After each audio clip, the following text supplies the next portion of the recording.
നമസ്കാരം. ഇത്തവണത്തെ ലോക്സഭാ തെരഞ്ഞെടുപ്പ് CPMന്റെ കയ്യിൽ നിൽക്കില്ല എന്ന് ഉറപ്പാണ്. കാരണം പണി മുഴുവൻ CPMലേക്ക് എത്തിക്കൊണ്ടേയിരിക്കുന്നു. ഇപ്പോഴിതാ കരുവന്നൂർ സഹകരണ ബാങ്ക് തട്ടിപ്പിലെ ED അന്വേഷണം എത്രയും വേഗം പൂർത്തിയാക്കണമെന്ന് കർശന നിർദ്ദേശം നൽകിയിരിക്കുകയാണ് ഹൈക്കോടതി. അതുകൂടെ ആഴിക്കഴിഞ്ഞാൽ, അതായത് കേസ് തെളിയിക്കപ്പെട്ടു കഴിഞ്ഞാൽ സ്വന്തം സഖാക്കന്മാർ പോലും പാർട്ടിയെ കൈവിട്ടേക്കാമെന്നുള്ള സാധ്യതയുണ്ട്. ആ പേടി CPMലുമുണ്ട്. കേസ് അന്വേഷണം എത്രയും വേഗം പൂർത്തിയാക്കണമെന്നാണ് കോടതി നിർദ്ദേശിച്ചിരിക്കുന്നത്. കേസ് അന്വേഷണം വൈകുന്നതിൽ കോടതി EDയെ വിമർശിക്കുകയും ചെയ്തിരുന്നു. ഈ കേസിൽ ED എന്താണ് ചെയ്യുന്നതെന്ന് ചോദിച്ച ഹൈക്കോടതി അന്വേഷണം ഇഴയാൻ പാടില്ലെന്ന് കർശന നിർദ്ദേശം നൽകി. എല്ലാ കാലത്തും അന്വേഷണം നീട്ടിക്കൊണ്ടുപോകാൻ ആകില്ല എന്നും നിക്ഷേപകരടക്കം അനേകം പേരെ ബാധിക്കുന്ന വിഷയമാണ് ഇതെന്നും ഹൈക്കോടതി ചൂണ്ടിക്കാട്ടി. അന്വേഷണ ഏജൻസി അവരുടെ കാര്യപ്രാപ്തി തെളിയിക്കേണ്ടത് അവരുടെ നടപടികളിലൂടെയാണ് എന്നും ഹൈക്കോടതി വ്യക്തമാക്കി. തന്റെ സ്വത്തുക്കൾ കണ്ടുകെട്ടിയെന്നും അക്കൗണ്ടുകൾ മരവിപ്പിച്ചിരിക്കുകയാണ് എന്നും ചൂണ്ടിക്കാട്ടി അലി സാബ്രി എന്ന നിക്ഷേപകൻ സമർപ്പിച്ച ഹർജി പരിഗണിക്കുന്നതിനിടെയാണ് ജസ്റ്റിസ് ദേവരാമചന്ദ്രൻ ഈ നിരീക്ഷണത്തിൽ എത്തിയിരിക്കുന്നത്.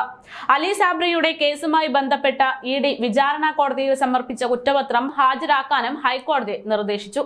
നേരത്തെ അലി സാബ്രിയുടെ ഹർജി തള്ളണമെന്നും ബാങ്കുമായി ബന്ധപ്പെട്ട ഇയാൾ നടത്തിയ ക്രമക്കേടുകൾക്ക് തെളിവുണ്ടെന്നും ED സത്യവാങ്മൂലത്തിൽ വ്യക്തമാക്കിയിരുന്നു.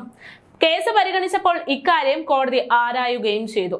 ഇതിനിടെയാണ് കരുവന്നൂരുമായി ബന്ധപ്പെട്ട് കിടക്കുന്ന അന്വേഷണം നീടുന്നതിൽ കോടതി അനിഷ്ടം രേഖപ്പെടുത്തിയിരിക്കുന്നത്.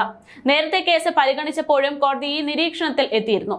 കേസിന്റെ അന്വേഷണം അവസാന ഘട്ടത്തിലാണ് എന്നും കരുവന്നൂരുമായി ബന്ധപ്പെട്ട് ലഭിച്ച മൊഴികളിൽ നിന്ന് ചില രാഷ്ട്രീയ നേതാക്കളുടെ പങ്ക് വ്യക്തമായിട്ടുണ്ടെന്നും ED അറിയിക്കുകയും ചെയ്തതാണ്. ഇവർക്കടക്കം സമൻസ് അയക്കാനുള്ള തയ്യാറെടുപ്പിലാണ് തങ്ങളെന്നും ED വ്യക്തമാക്കി. അതുകൊണ്ട് തന്നെ ഈ കേസ് തെളിയിക്കപ്പെടുമ്പോൾ, അതും ലോക്സഭാ തെരഞ്ഞെടുപ്പ് നടക്കുന്ന സാഹചര്യമാണ്. ആ ഒരു സാഹചര്യത്തിൽ പെട്ടെന്ന് തെളിയിക്കപ്പെട്ടാൽ നിരവധി CPM സഖാക്കന്മാർക്ക് പൊല്ലാപ്പാകുമെന്നത് ഉറപ്പാണ്. അതേസമയം കേസ് അന്വേഷണം പുരോഗമിക്കുന്നതായും നിരവധി പേരെ അറസ്റ്റ് ചെയ്തിട്ടുണ്ട് എന്നും ED വ്യക്തമാക്കി കഴിഞ്ഞിട്ടുണ്ട്. കേസിൽ രാഷ്ട്രീയ നേതാക്കൾക്കുൾപ്പെടെ സമൻസ് അയക്കുമെന്നും ED അറിയിച്ചിരിക്കുകയാണ്. കേസ് 2 ആഴ്ചയ്ക്ക് ശേഷം വീണ്ടും പരിഗണിക്കാനിരിക്കുകയാണ്. ഇതിനു മുമ്പ് തന്നെ ED ഇക്കാര്യത്തിൽ പൂർണ്ണമായിട്ടുള്ള അന്വേഷണം പൂർത്തീകരിക്കുകയാണെങ്കിൽ അത് CPMന് വലിയൊരു തിരിച്ചടിയാകാനുള്ള സാധ്യതയുണ്ട്.